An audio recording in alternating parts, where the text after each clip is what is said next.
पूरी दुनिया कोरोना बहरान से दो चार है। ऐसे में गुजरात के राजकोट के 139 गांव पूरी दुनिया को कोरोना से बचने की राह दिखा सकते हैं। चलिए आपको लिए चलते हैं इस गांव में, जहां अभी तक कोरोना का एक भी मामला दर्ज नहीं हुआ है।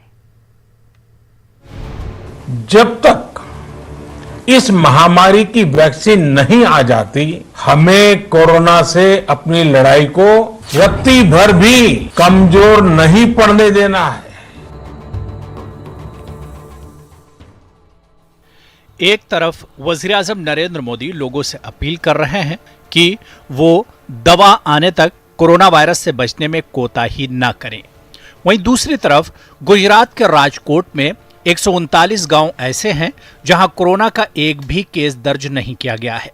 शुरू से ही इन गांव में कोरोना की गाइडलाइन पर सख्ती से अमल किया जा रहा है।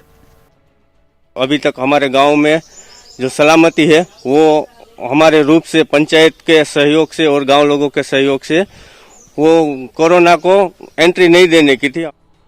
गुजरात के राजकोट में तकरीबन 598 गांव हैं, जिनमें 139 गांव को कोरोना फ्री करार दिया गया है। बैरूनी लोगों के दाखिले पर पाबंदी है, साथ ही मास्क, सैनिटाइजर और सोशल डिस्टेंसिंग पर सख्ती से अमल किया जा रहा है।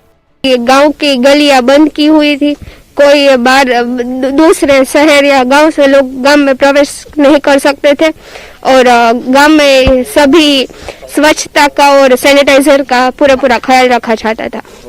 इन गांव में बगैर काम के बाहर निकलने पर पाबंदी है, साथ ही बाहर निकलने पर कोरोना गाइडलाइन पर सख्ती से अमल करना जरूरी है। वो इसको कोरोना वायरस से बचने का सही और दुरुस्त तरीका करार दे रहे हैं। तो जो सरकार की गाइडलाइन है, सोशल डिस्टेंसिंग, मास्क पहने और हाथ सैनिटाइज कीजिए, ऐसे नियम जो सरकार की गाइडलाइन है वो उसका जो संपूर्ण पालन करे तो कोरोना से बच सकते हैं।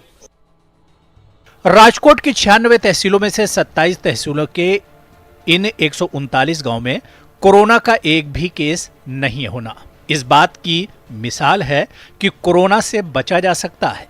जरूरत है सिर्फ एहतियात और कोरोना की गाइडलाइंस पर सख्ती से अमल करने की। राजकोट से हरीन बात्रा वाडिया की